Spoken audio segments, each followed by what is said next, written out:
good people don't smoke marijuana. I've known Larry for a long time. Quiet, numbskulls, I'm broadcasting. This is the Medical Marijuana Radio Show with Larry Love. All love. I got something here for you and me. Oh yeah, it's a medical marijuana. Whoa, whoa. I got something here for you and me. Oh yeah, it's a medical marijuana.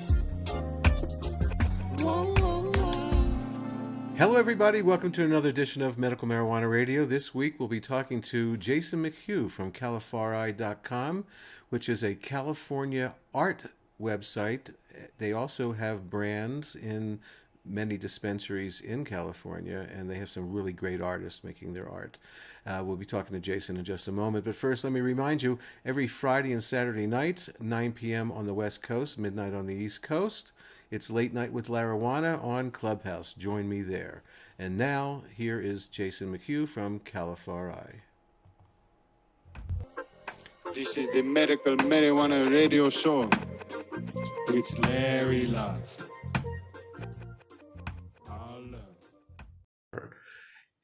And this week, I'm happy to have Jason McHugh, who is the CEO and founder of Califari, a cannabis art brand, and more, for sure. Welcome to Medical Marijuana Radio, Jason. Thanks, Larry. Thanks for having me. So tell me, you're in California, which is the first state to have legal cannabis, whether it was medical. It wasn't the first for recreational, but for medical, for sure. So how did you get involved in the industry? Well, it's a great question. Of course, I've been a fan of the flower since, I was following the Grateful Dead around in the 80s, in high school. The way I got into the industry was really in 2008. I had a friend that I did Little League baseball with, and he is a prolific grower. And, when October would come around, I would join him at the trim table, and we would just have a great time just trimming weed, hanging out, and I was just really just doing it for fun to get some free ounces and have a good time. And just during those kind of sessions that I was sort of pondering the notion of like trying to come up with a name or a brand for my form of spirituality, which revolves somewhere between Reggae on the River, Burning Man, and New Orleans Jazz Festival. And so I just kind of coined this term Califari to try to name my own spirituality, really. And I was just doing it really just for fun, just to tinker around with it. And we made a logo and, a sticker and a website.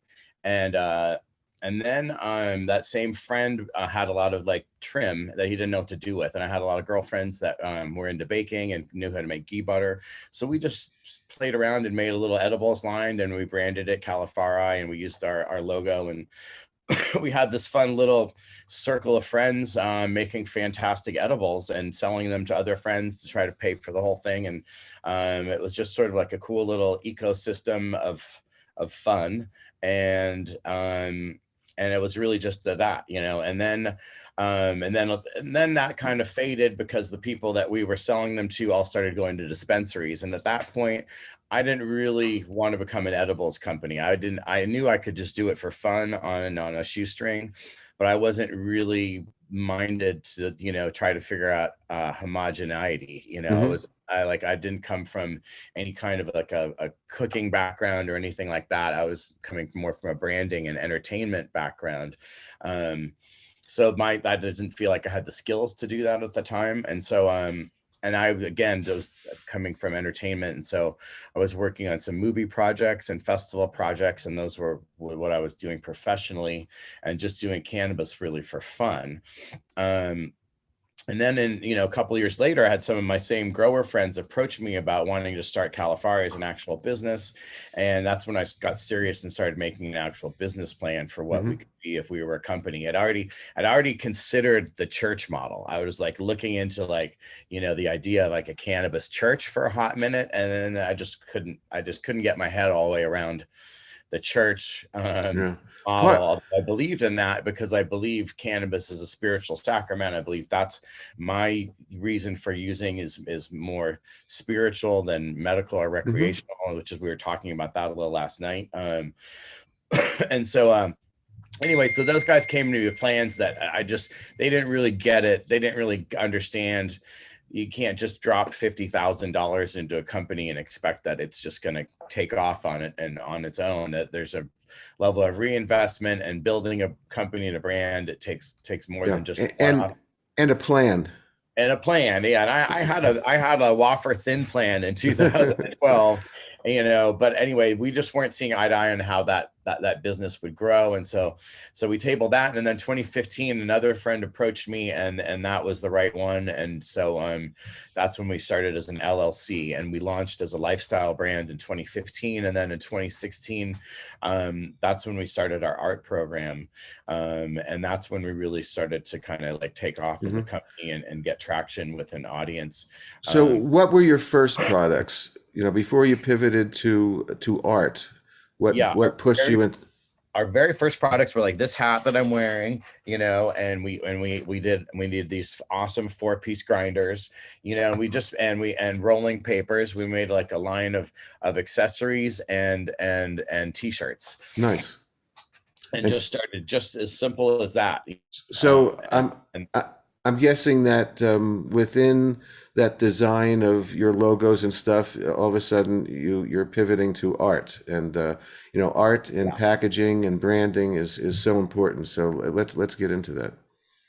Yeah. So the art was kind of this natural pivot for me based on a few reasons. The first is that my parents had a psychedelic poster company back in the late 60s and early 70s called East Totem West.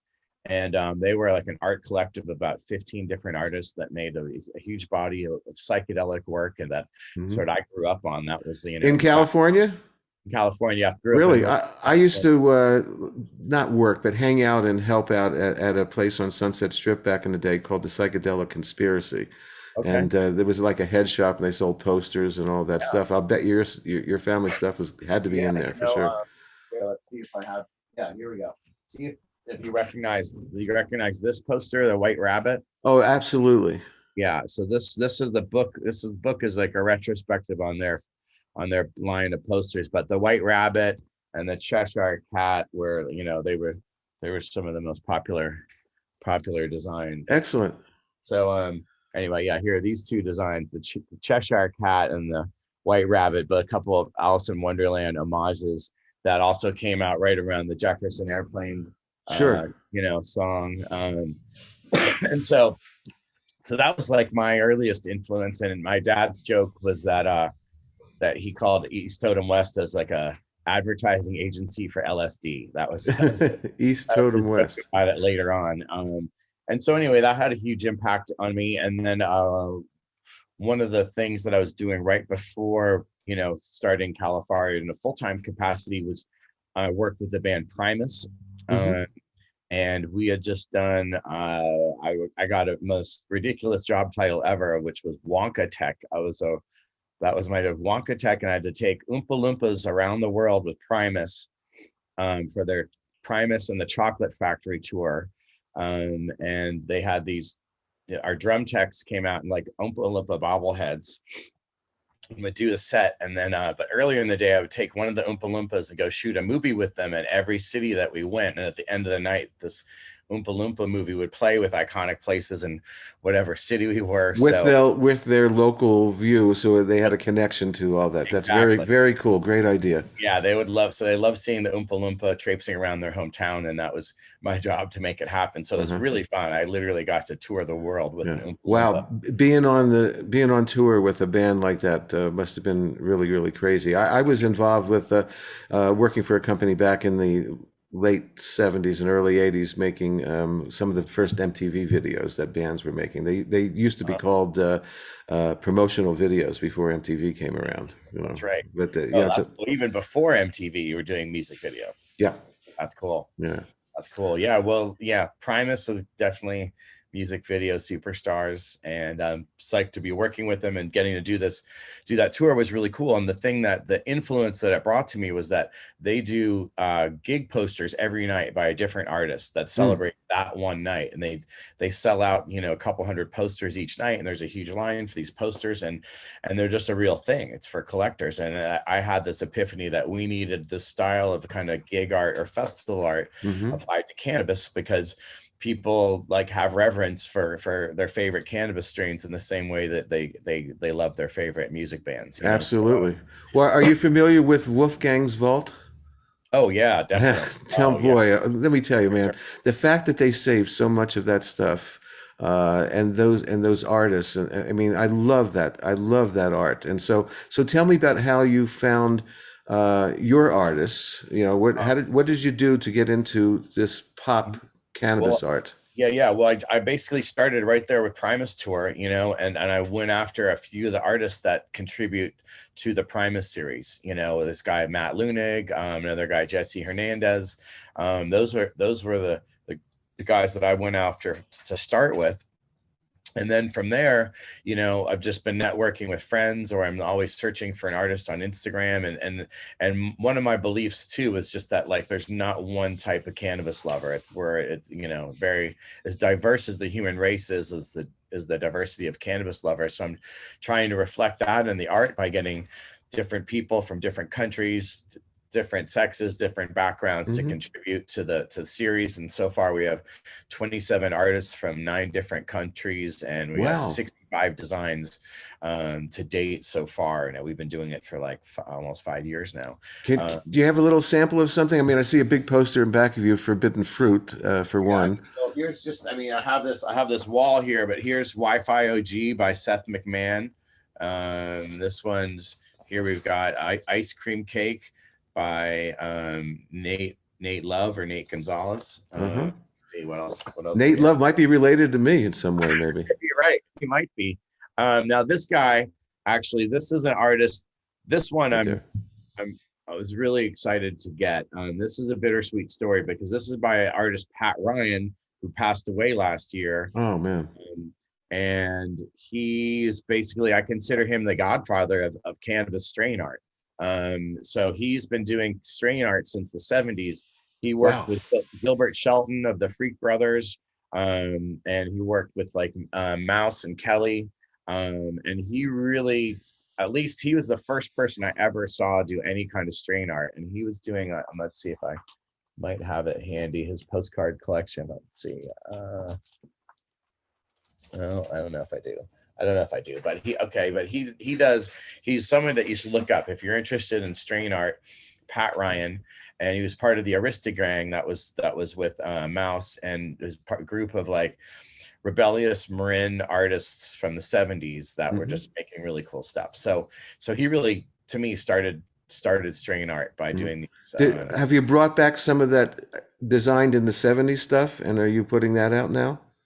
We're not putting out, we've only been putting out new stuff. So this was something that we commissioned from Pat, and we took out a couple of his classics, but we're really just putting out new stuff. I'll probably remix a couple of pieces from my parents' line for a couple of different strains. So we might do some remixes but that's art just that we own in the family. That would be cool. Otherwise, it's really about, finding new artists and working with them, and especially international ones is really exciting for us. And so do you also help other brands with their art, since you're sort of in the cannabis art industry? Do you help, does anybody call you up and say, listen, we love the type of art you have, who's your, do you have somebody that can help me brand myself? We get a lot of those calls, and usually we're not really able to help. We did a course of company pivots, from 2015 to the present. And my joke, within cannabis, you're always pivoting, but in 2015, we started as a lifestyle brand. And in 2016, we became a packaging company, and so we were doing a lot of packaging jobs for other people at that point as a way to make money for ourselves. But But in 2018, when we launched our own cannabis line, we pretty much pivoted away from helping other people do packaging and branding, and not because we love doing that, but it's just for bandwidth reasons and focus reasons. We couldn't go down too many other rabbit holes other than our own, you know, Mm-hmm. on a lot of these projects. So but no, we worked with like a delivery company and a few other companies making their packaging, and I enjoy that work. But now it's kind of building a larger body of work. And the thing, when people ask if we can do art for them, we don't say no right away, but we find out what they're looking for, and we find out if there's an opportunity for co-branding and co-packaging. Mm-hmm. Mm-hmm. Because that's a model that we really are interested in, and partnering with people to try to bring their brand up. And so that's something we're always trying to do. And we're lucky enough to do that with Harborside Dispensary in 2017 and 2018. We took our Gorilla Glue design and made these really incredible big boxes for them. They were doing these 1 ounce specials. Mm-hmm. And it was beautiful. It was kind of like, you know, the equivalent, if you like microbrews, they'll sell like the growler, like the big bottle, the collectible Sure. bottle. Sure. So it was like that model. Like, actually, yeah, here's this really old, like this bottle of headband, you know, like this is like, you know, here's like what a normal 1/8 jar is looking, and this is like an ounce jar. So it's kind of Right. like what I would call like the growler. Very You know? cool. Wow. So I love doing these kind of things, or stuff where you can't really throw it away, you know, you just gonna, and what I ended up doing is just like using it and putting like old homegrown in it, you know, Mm-hmm. Mm-hmm. like, which is a great thing to do with these things. So you're still doing like designs for jars for people, or Well, not? now we're doing them really more for our own brand, you know. So like, this is what a box of Califari cannabis looks like. This is our Green Lantern design, Very you cool. know. Love And that. on here, we talk about the details of the strain, and then we give you the details about the farm. And here's details about the effects you can expect. And then on the flip side, we talk about our general mission, and then we give you some information about the special artist, and then in the Uh-huh. back about all your test results. So and all you've that kind of teamed good up stuff. you've teamed up with a farm on that particular product, right? Yeah, so we have a network of farms. We primarily, not exclusively, but our goal is to source from the Emerald Triangle as much as possible. Mm-hmm. We're friends with a lot of farms up there, including the Little League team farms that I was talking about earlier. So we're always trying to look for those guys, but we also source them indoor too to keep it balanced out. Mm-hmm. And so yeah, so we don't grow ourselves. We partner with growers to take Yeah. them. Growing is a whole nother world, you know. Oh, you know what? Yeah, It's I mean, tough. It's tough, you know. I just started growing in my backyard 2 years ago after the pandemic kicked in. That was the thing to do. If I was traveling less, I was like, I can finally grow weed. And man, it is so hard. You know, last year I was a disaster. This year I've gotten some results, but Uh-huh.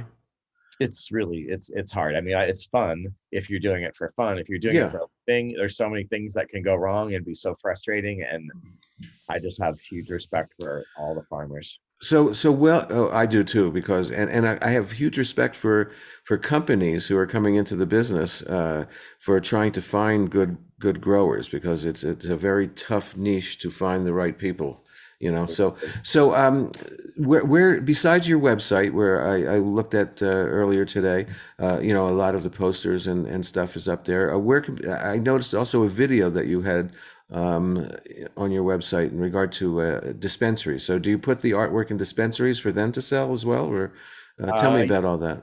Sure. So I mean, one of our things is that, yeah, our strains cross state borders. Mhm. You know, and with our poster line, we've been able to sell in all 50 states. And so one of the things I know, whenever I get to visit Illinois or Oklahoma, I know we're all over the walls of their dispensaries, you know, because we just saw sales shoot up when those states legalized. But but yeah, so some dispensaries actually sell our art. Like if you go to Smart Weed LA, that's where you saw the video. They actually sell our cannabis and our art at the same time. Uh-huh. And so, and you know, the thing is, we sell our art online, and it's not exactly cheap. But if you get it, we offer our free posters for people who buy our cannabis at our PADs, and we offer free posters for our bud tenders. And so we know that even the dispensaries don't see us up in the front room. We know we're up in the back room or the waiting room.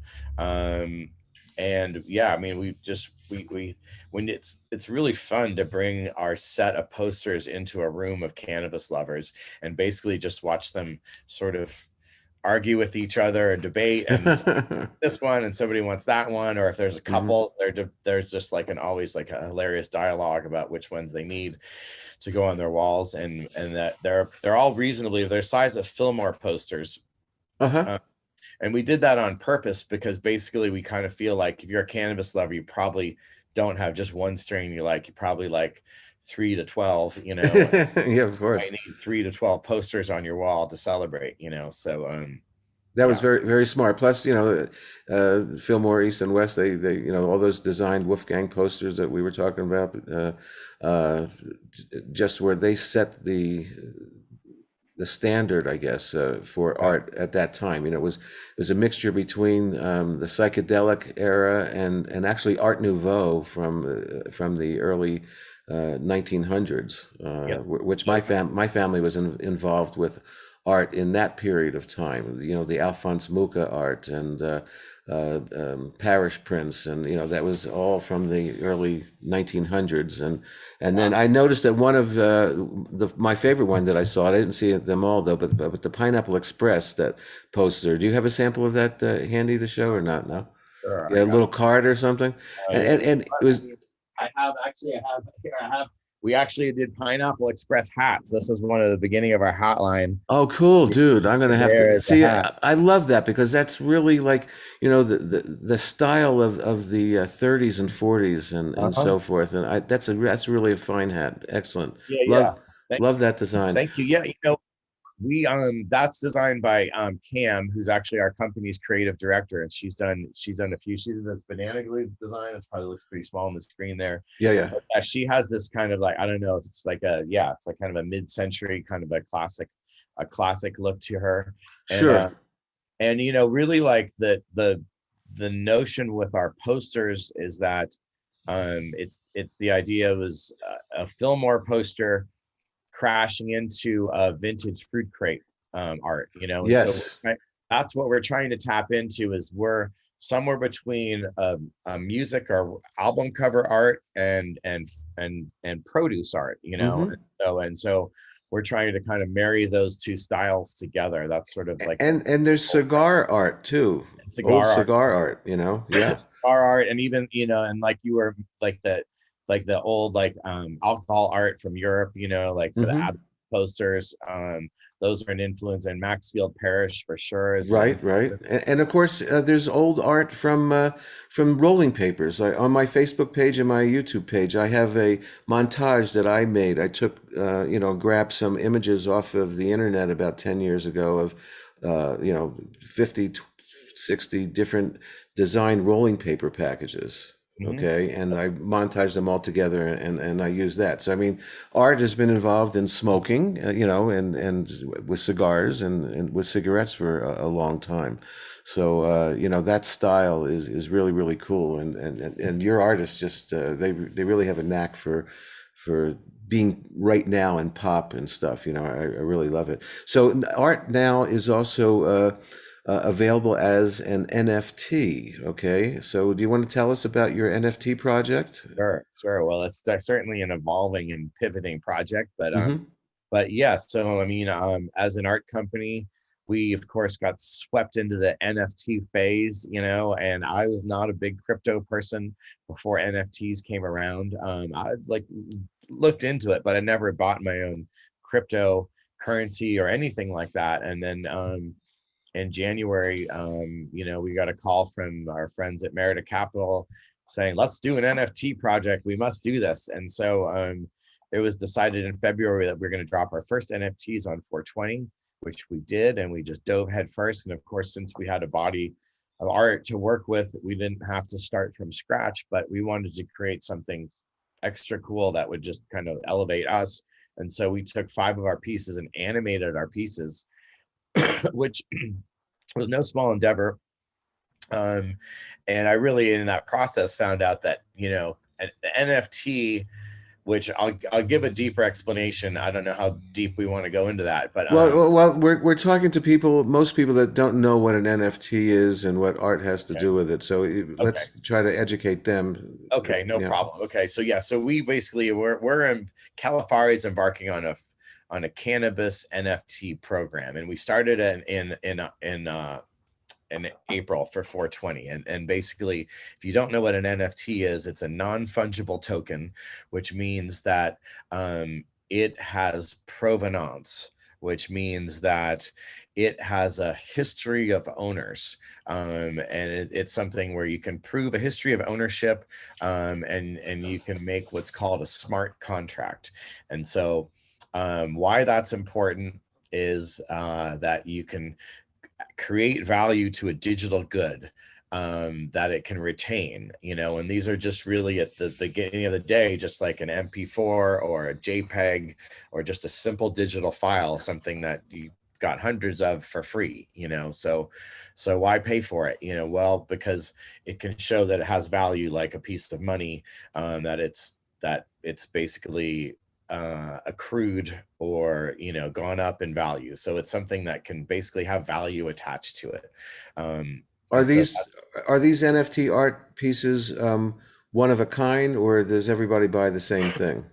So it can be, so you as an artist, you can decide what you want to do. So you could release 10,000 copies of something and say there's going to be only 10,000 of these unique copies, and that's it. Or you can say there's just going to be one of these copies, and it's going to float around as a one of one. And so there's lots of different ways that people are releasing these. There's like right now there's a huge fad or craze about what's called regenerative heads, where it's basically like artists will mint 10,000 of a head, but each one will be slightly different than the other. And they'll all take on these different themes. Like the most famous of these regenerative heads right now is called the Bored Ape Yacht Club. Yes, I've heard of that. You've heard of the Bored Apes, and now you're seeing these new pieces about the Bored Apes. Well, they were successful in creating one of these 10,000 head drops and getting enough excitement about it where the value of these heads shot through the roof. And they were following up after the success of something called cyberpunks, where the same thing happened, and the cyberpunks are even these more crude digital heads that just looks like pixelated, very simplistic pieces of art that really almost anybody could create if they're not very, those pixelated pieces of art, they're a little weird, I would say, sometimes, but when someone buys a piece of art, they have to like it and love it in order to pay money for a piece of art. So and my parents, let me just tell you this, your parents were in the art business, of course. My parents were in the art business, and my parents' motto was, if it's not beautiful, don't buy it. Yeah. Okay. Yeah. Now the NFTs are sort of going the opposite way in some ways. There's a lot of, and there's other kinds of art. There's prison art, and so forth, and folk art. So there's different genres.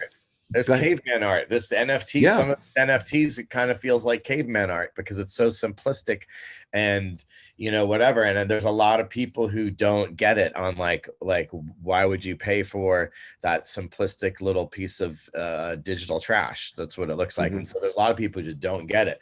But I've heard the argument from people on the inside who are just basically saying that's not your aesthetic. It doesn't play to your personal aesthetic.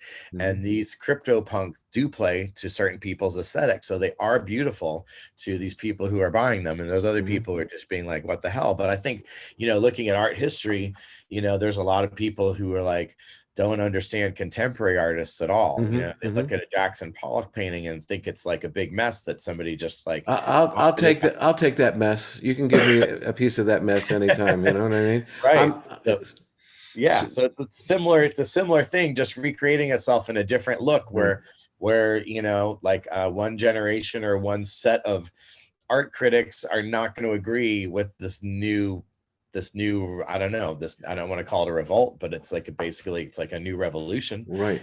It's a new revolution. It's an art revolution is what. So how did you choose what to put up as your first NFTs? Well, let's see. I mean, we we picked five of our top pieces. I mean, one of them, the Northern Lights piece that we went out with. Let's see if I have that here quickly. Yes, I do. So Northern Lights, this is by artist Simon Hayduck. This is one of our classic, pieces. And this guy, Simon, is this really talented digital artist. He does his own music. He does his own animation. So he'd already animated this piece. So that was a no-brainer. We just decided we're going to call it Simon, get the proper licensing deal to get those things and take them to market. So that was easy. And the other four pieces, we did Sour Diesel, which is, our most popular design. This is a box for our Sour Diesel tincture. Nice. Anyhow, so Sour Diesels we animated, and then OG Kush, Granddaddy Purple. We just went with our big popular ones, and then I called up my best friend who's got a record label, and we licensed some tracks from him. We actually got this one track from the late great Bernie Worrell from P-Funk Funkadelic that paired up with our Granddaddy Purple piece just perfectly. How much time of the music is in your animated piece? They're 1 minute pieces. So we did 5 1-minute pieces. Mm-hmm. And then actually, if you love Pineapple Express, we got a reggae song from this band Vinyl.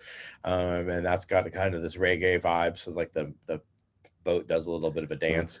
So how does one buy an NFT? If someone wants to go buy one of your NFTs, what do they do? Well, they're not really for sale right now. Oh, they're not? Okay. So we sold 5 on 420. We did a special 420 sale, and it was a benefit for Last Prisoner Project, and that went great. And we sold all 5 of our NFTs and done. And then how much were they? Can you tell me what they went for? They went for like $500 to $800 was the price range for each one. For each one, yeah. Wow, excellent. 5 and 800, and we did one of ones. So that's the only copy there's going to be that's going to be sold, and then that's it. So we did those, and then we did another 5 over the summer and did a party as experimental, because we had to basically it's a long story, but as a cannabis company, we credit card companies don't like us, and and so we, even when we're selling our merchandise and our posters, we got banned by all the credit cards. And when we sold our first ones, we knew we had an art following, but we didn't really have a crypto following. Not that we know of, none of our followers are in the crypto space. So we released on the site called Bitsky. And that went great because they accept credit cards, and they just done something with World Wrestling Federation. If we figured if they could get wrestling fans to sell NFTs, that they could work with cannabis fans too, right? And so that went great. But then we ended up getting banned by that company's credit card processor, which was just staggering. And that happened a couple days before we were set to do our second release. So our second release didn't really happen because we ended up getting banned by the credit card company, which is completely ironic, because the whole point of cryptocurrency is to be decentralized from banks and off the credit card nipple. So it was 100% ironic to us that we ended up getting banned by Stripe, the credit card company that screwed up Bitsky and screwed up our whole second release. But what ended up happening is that we had to learn real crypto. So we then started putting our new NFTs on OpenSea. Okay. Created an OpenSea account for them. So you can now go see our collection on OpenSea. And we were about to move some of our stuff from Bitsky to OpenSea. Okay, now that's OpenSea, SEA, and it's .eth, right? No, it's .io. .io. I'm sorry. Yes, IO. Okay, but most people are buying and selling with Ethereum, right?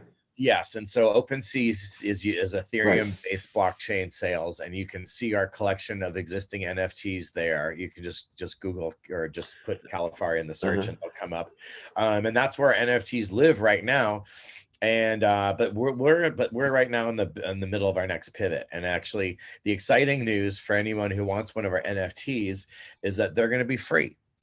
But the only way you're going to be able to find our NFTs is if you buy our Califari cannabis products.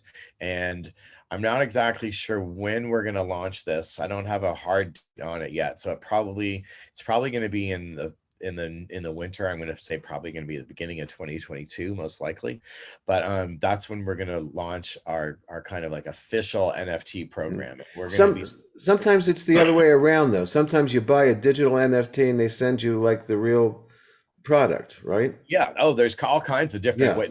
That's one of the fun things about NFTs. There's all kinds of different plays that you can do to them. I mean, like there's a new company that's doing NFT ticketing, and they think that's going to solve all the secondary market problems with tickets. So instead of like and like, so if a band, the Rolling Stones, comes to town, their tickets sell out, and the StubHub gets half the tickets or whatever, right? Well, the Stones don't see any sales from the StubHub sales, but now if they did it with an NFT, they could write in the blockchain, if this ticket gets resold, the Rolling Stones get 10% of that sale. So there's when you're saying resold, you mean resold on OpenSea or some other NFT platform? I'm just saying that these NFTs, this is what's happening is just that there's going to be tons of different business models that are attached to NFTs, or the NFTs disrupt. I mean, so I'm saying concert ticketing is going to be one of the things that I think in 5 years you're not going to be buying concert tickets the way you do now. Well, the concert. Listen, I was working in record stores in Marina Del Rey. I worked in a House of Sight and Sound in 1968 or 69 when we got the first what was it called again? The first machine that was selling tickets to concerts. Tele something. I can't remember the name of it. Yeah. Okay. I know what Ticketmaster had when they print out the ticket right in front. Oh, maybe you know what? Maybe it was Ticketron. It was Ticketron. Yeah, Ticketron. It was the first. Yeah. I was trained on those first Ticketron machines, working in record stores and so forth. And so this is going to simplify buying tickets. But so let me ask you this: of the five of the first NFTs that you put out that sold between $500 and $800, you can track those and you can see if any of those 5 people sold them for more money. Yes. And see what the value is. So what's been happening with that? Was there any sales? Nothing yet? No sales have happened, but I'll tell you, I know the guy who got our OG Kush NFT, and I told him that one of the venture capital company that helped us get these first NFTs made, that the CEO from that company was interested in buying his NFT for $10,000. And he said he wouldn't sell. He's like, that's too low. I'm not going to sell now. Wow. I want to hold on to this. And how does that make you feel? That's that's something. I could have sold. We've heard about sales of hundreds of thousands of dollars of some NFTs, and I think some of those board yacht apes or whatever they're called, I think they've gone for like huge money, and I don't particularly understand that. CryptoPunks went into the millions, and it's basically people who've made tons of money in cryptocurrency, and they're trying to use it in some fashion, right? I mean, because they want to invest it, they want to try to see that money move around because they're bored. They're bored apes, is what they are. They are bored apes, exactly, and they need yachts. Yeah, absolutely. So they got money for yachts, so I mean, it's interesting, and it's, for me, like, there's all these crazy valuations and money and all that stuff. But I think one of the things of my takeaway, and one of the things that we're trying to build with it, is really community, and that's and especially for the cannabis world, we think that's really important. And social media will, kick you off any day with, no warning at all. And so we see this as a way to be connecting with people who like our brand and want to be connected, and a way of recording them and really just kind of having fun with art, so fun with art sounds fantastic. We should have fun with art, right. So as far as selling in this digital art world, and you said that you could model, you can make many different models, right? Yes. So where is the money made in selling the art originally? Like how did your 5 pieces get up to $500 to $800? Well, it's an auction setting, and actually they would have. Our mistake was that we did our auction on 420, and we did it as like an auction that ended at midnight, Mm-hmm. and that was a mistake. That we would have sold for a lot more, except we made our bidding time too short, and we ended it at midnight on West Coast time, which was really stupid because we knew our biggest fish were in New York. Uh-huh. And so the auction ended too late for them, and they would have probably bid it up a bit more if we'd had it ending at 420 instead of midnight, I would think that it's great to launch on 420, but maybe you should have ended the auction on another day, because everybody that loves 420, they were probably busy and a little confused that day. What's an NFT, man? Exactly. Exactly. So Yeah, we should have kicked it off on 420, but let it go for a couple, right. 3 days to let it mature more. I think we would have gotten a lot more money. Oh, I'm getting attacked by a bug. And so that was one of our many takeaways. We could have sold actually for more if we'd wanted to, because we were able to actually kind of create that charged auction setting where different people were bidding who didn't know each other, who all wanted it. And so we were really successful in doing it at that time. And that's not easy to do. It takes a little bit of build up and hype, and we had it for 420. And so it went great, but again, and we see that in the NFT community with these different plays. And I've been studying that world a lot in the last few months, and it's really exciting and fun. But we're sort of like, we don't have a crowd that's already, our following isn't already in crypto, and we want to develop a following and bring them into crypto. So we're going to be probably launching our free NFT campaign not as Ethereum based. We're probably looking at like the Solana coin right now as sort of the front runner, and stuff that's going to be offer an easier user experience, is also going to be more eco-friendly. I think if you can figure out how to do business with something as innocuous as Coinbase, which, like most first-time people coming into this world, I mean, I only have a Coinbase account. Yeah, me too. Okay. Look, I tried to do the advanced ones, and they were taking months. Like I was trying to do it on Binance, like the hardcore crypto people, but there's like 5 hoops that I wasn't jumping through properly, and so I decided to simplify and go Coinbase. So my question to you is, if you're giving away a free NFT when someone buys, an eighth or an ounce of your product in one of those stores, how will the value of that NFT go up for the person that gets that? Yeah, it's going to be really exciting to watch how it happens. I mean, some of our artists, there's a few of our artists have already gotten successful in the NFT space. And so I think just by their success, having their art also, if you were lucky enough to get a Dana Ulama, an NFT from us, you would see that she's selling pieces for $1,500 and more on foundation. And so that's going to give it a little bit of value just on the clout of being with her. And then we're also going to have, just like there's these 10,000 heads where there's some are more rare than others, there's going to be rarities with how we distribute our art as NFTs too. So there might only be like one of our Blue Yeti pieces out there that's kind of the most rare strain that we have.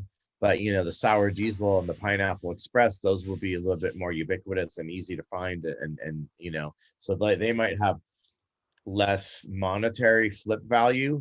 The popular designs will probably be easier to get, where the more eclectic designs will actually become the ones that have the value that shoots up. And if you get it, it's like, it's our the way we're approaching NFTs is going to be similar to like the McDonald's Monopoly game. That's really to kind of simplify it. If you find one of these things in your package, some you're going to get in every box of French fries, but others, they're hard to find. You're going to have to,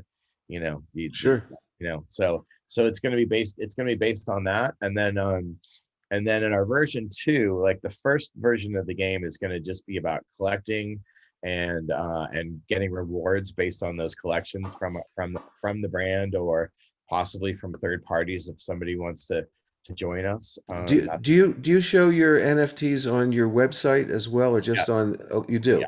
Yes. So I can go to your website right now, give out the name of Our website's Califari.com, and if you go to the NFT section of our website, you can see some copies there, and we also have them on our Instagram. If you go to Califari1 and scroll down, you can see our new release, which is we're going to be releasing 4 sets of cards.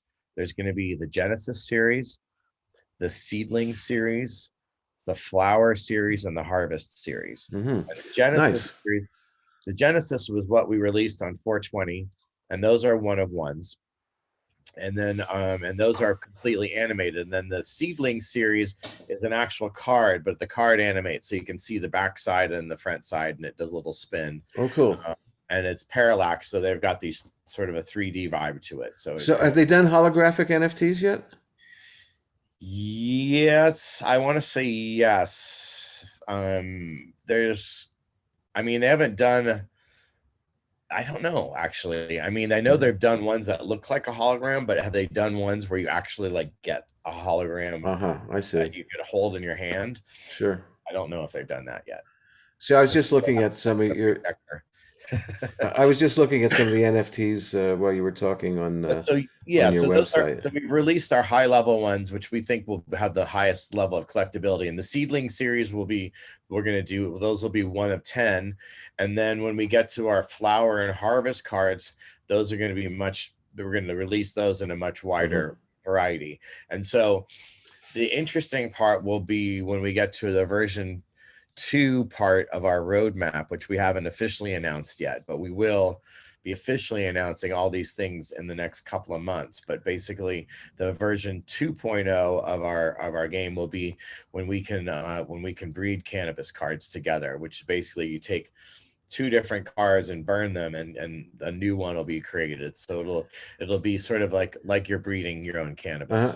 So this is digital breeding. I love it. It's really cool. And there's some other digital breeding things happening out there. We're not the only ones to do it. Who makes up the name for the new hybrid, the new cross? That's a great question. I mean, so the tricky part of this is like, a lot of the crosses, that like sour diesel, a lot of these have been done, like people have crossed these before and there is a history. So that's why it's version 2.0. We haven't figured out all the details of how that's going to work, because again, like, there's been these crosses that have led to, I mean, I don't know if I could come up with one now, but what's, I'm not a breeding expert where I know that what are the 2 things that made up sour diesel or Durban poison, right? But basically there isn't a history that we can go off of, and we'll try to recreate that history as much as possible, or we'll just throw it out completely and go fantasy. Let me if you don't know about this website, I've been using it for probably 10 years. It's called seedfinder.eu. Okay, yeah, I've heard of Seedfinder. Okay, yeah. If you go to seedfinder.eu, they have like the genetic tree going back all the way probably to skunk number 1, which is usually the beginnings of everything. Thank you, Skunk Man Sam. Thanks for that tip. I will look them up. I've been using Phylos for that a little bit, but Phylos is so all over the place. Well, they're sort of out of favor these days. Oh, I hear that. I did hear that they are out of favor. Yeah, they basically like did the thing they said they weren't going to do, which is steal people's genetics, right? Is that what happened? I don't know the whole story, but basically they're pretty much not in favor of the cannabis industry. They're, but seedfinder.eu has been around a long time, and they will show you that, OG Sleestack is from OG Kush crossed with Sleestack, and Sleestack was this crossed with, and it goes all the way down. And they've been doing this for a long time. It's quite fantastic, actually. Thank you. So to end up with, finish up on the NFT thing, do you think that by the first of the year you'll have NFTs available again? Yes, I do actually. Yeah, I may possibly in December, but I think January makes the most sense. And so when you put your NFTs up for people to look at to see if they want to buy them, do you like when they're each one's like a little different? Okay, so each one is one of a kind. Do you point out what the difference is, or is it up to the buyer to figure that Oh out? no, it's obvious. I mean, for ours, it's obvious because they're so different. When you look at like the heads, like if you go to the Bored Apes or something, or at the list of regenerative things, there's so many of them now. It's crazy, but those you can see the differences, and they're obvious and subtle. But for those, they even have these websites that basically kind of like are like rarity. It's like a rarity finder, and it tells you like if if you see the ape with the cigarette and the tie-dye background, that's the most rare one. It tells you the traits that are the most rare. Gotcha. They have these for all these things. Like I got excited about there's a drop of stoner cats. That was a popular one, stoner cats, because that was dropped by the guy from that 70s show. What's his name? Topher, Not Topher Grace. The Ashton Kutcher. Ashton Kutcher. Thank Okay. you. Ashton Kutcher made a show And about Tommy John was on that show too. on that show. So that was like the Hollywood celebrity stoner cat show, and they did it with an NFT drop, and they became super popular. But hardcore people in the NFT community actually thought that was bullshit, and they rebelled, and they came out with blazed cats as the rebellion, and they made blazed cats all as a benefit for mental health. And I thought that was really cool. So I quickly bought a couple of blazed cats. Is that George Verdugo? No, I don't. I don't even know the names of these guys. I just know their Discord handle names. One guy's name is Ham. No, the guy that put that out, if I'm not mistaken, might be. The Stoner Cats. I don't even know. No, not Stoner Cats, but the Blazed. Maybe it's Blazed Punks. I think it's Blazed Punks I'm thinking of, actually. There's a bunch of them out there. Check into Blazed Punks, by the way. You find it interesting.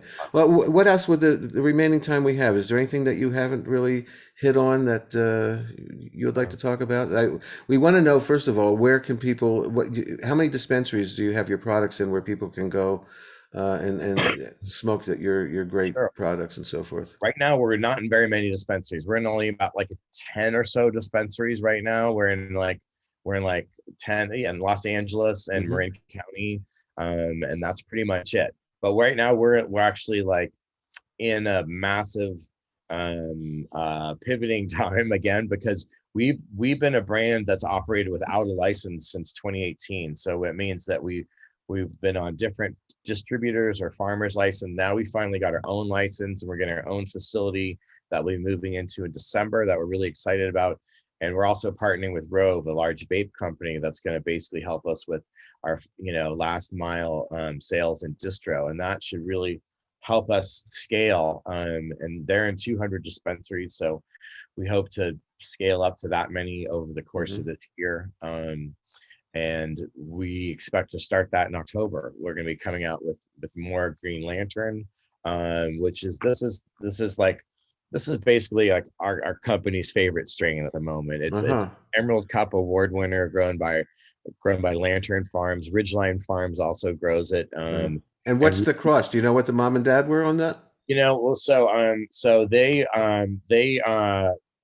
we were saying it was white rhino mixed with something, and they shot us down on that. So we're really vague about basically what the genetics are on Green Lantern, only because our farmers are, I think, purposely vague. They're being vague. Okay. Jason, thank you so much. Again, it's Califari.com. That's CALIFARI.com. And the name of that one dispensary that's in the video on your website? Smart Weed LA. You can find our weed there. Okay. And you're going to be finding it in stores all over NorCal and SoCal, starting in October, November, and just kind of. And more NFTs coming soon to OpenSea. More coming NFC, and there's going to be more. And in the new year, you're going to find NFTs in your cannabis box. Excellent. That's exciting. I think that's brilliant, actually, by the way. We're really excited about it. So, and again, we're hoping to just grow our community and get to know our user base that much better, and reward them with cool NFTs that will hopefully just be increasing in value as this crazy digital space continues to explode. And do you hold your own rooms up on Clubhouse, or not yet? Not yet, but I, Mhm.